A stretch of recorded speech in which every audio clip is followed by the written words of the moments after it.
Wholeness. I have made many mistakes in life, and I have had many fail moments as well. Also, growing up, I've also been given many L's. Growing up, I've tried to look past these things, to say the right words and to make the right moves.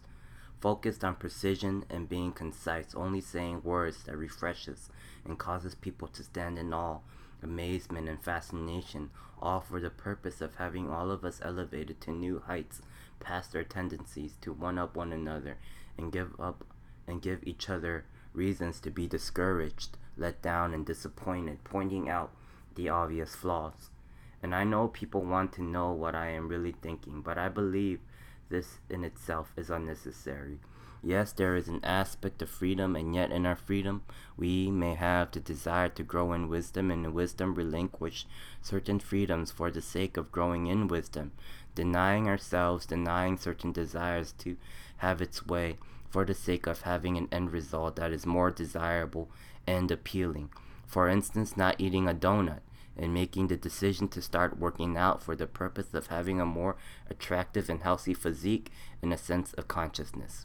And I have found there are more obstacles that get in the and I have found that there are many obstacles that get in the way that keeps you from achieving your goal due to fear and doubt, misconception and misunderstanding, assumption, paranoia, and being bombarded by people that tells you how you are to view reality based on the conclusions they've made from what they've read, experienced, and perceived based on words that seems to go well together, make sense, sound poetic and romantic in words and people said impulsively by mistake or unintentionally.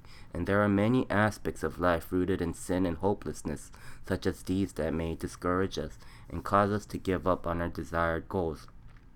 And I believe we should give up on certain personal goals that we've determined to achieve in life and replace them with God-given dreams that springs from having a deep and intimate connection with Him through the process of having cultivated oneself in the place of prayer and diligently seeking Him in a healthy community, and from that place collectively making decisions that impact the world in ways unimaginable and leads us in a way that is pure, true, right, good, superior, awesome, and inspiring.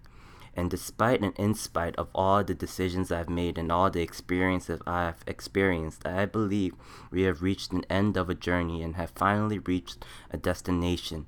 And in having reached a destination, we are to discover that this isn't the end, but only the beginning of being able to see and perceive life in a new light that demands us to respond accordingly and naturally.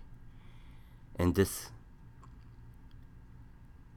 this next thing I'm about to say is a quote from Misty Edwards.